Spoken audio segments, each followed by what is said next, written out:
రాకడికే వేచి ఉన్నాము. Second coming వస్తుందని అందరము వేచి చూస్తున్నాము.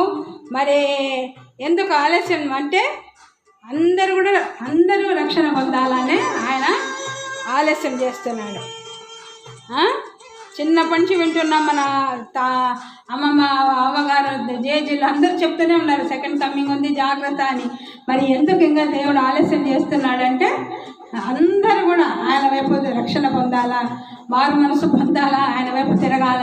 అంతవరకు ఆయన వేచి చూస్తూ ఉన్నాడు. చూసిన తర్వాత అందరూ ప్రతి మోకాలు ఆయన నామాన వంగాలని వాక్యం సెలవిస్తూ ఉంది. మరి ఆ రోజు అంతము వస్తుంది అని మనమైతే నమ్ముతున్నాము.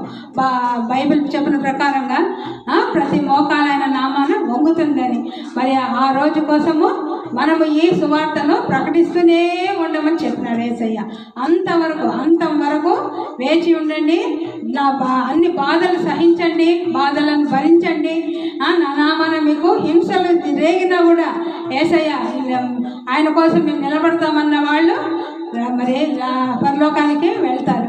ఇలాగ యేసయ్య మనల్ని సువార్త ప్రకటించమనే చెప్తున్నాడు. పాటల ద్వారా, వాక్యం ద్వారా, మాటల ద్వారా మరి సేవను మనం అందరము కొనసాగిస్తున్నాం. ఈ గ్లోబల్ పీస్ ప్రేయర్ ద్వారా మరి ఎంతమంది ఆదరింపబడుతున్నారో, మరి ఆనందించుతున్నారు. ఎక్కువగా వాక్యం చిక్కుతుంది. ఈ వాక్యం చిక్కని రోజులు వస్తాయని కూడా వాక్యం సెలవిస్తుంది కదా.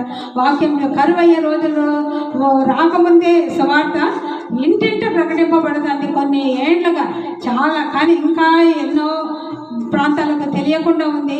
దానికి అంతా కూడా మరి చేసే సేవకులు చేస్తున్నారు. వాళ్ళందరినీ దేవుడు మెండుగా ఆశీర్వదించుగాక. హృదయపూర్వకంగా చేసే సేవ ఆయన చూస్తున్నాడు. ప్రతి ఒక మనిషి మీద ఆయన ప్రతి నేత్రాన్ని ఆయన గమనిస్తున్నాడు. మరి మనం నిజమైన సేవ చేస్తున్నామా, మరి దేనికి చేస్తున్నాము, ఆయన తెలపడానికి చేస్తున్నామా, ఇవన్నీ మనం ఆలోచించుకొని మనము ఆయనను తెలపాల్సి ఉంటుంది. ఆయన వైపు తిప్పాల్సిన బాధ్యత కూడా మన అందరిపైన పెట్టినాడు. కనుకనే మనమందరం కూడా ఈ గ్లోబల్ పీస్ ప్రేయర్లో చాలామంది పెద్దలు వాక్యాన్ని పంచుకుంటూ వెళ్తున్నారు. వాళ్ళ వాక్యాలన్నీ కూడా వినండి, మరి రక్షణ పొందండి, మారు మనసు కలిగి జీవించండి. ఇది నా వాక్యం కాదు, యేసయ్య చెప్పే మాటలే, పరిశుద్ధాత్ముడు చెప్పే మాటలే, ఇవన్నీ మనము పాటించాలి. మరి ఎవరెవరో అందరినీ ఒక్క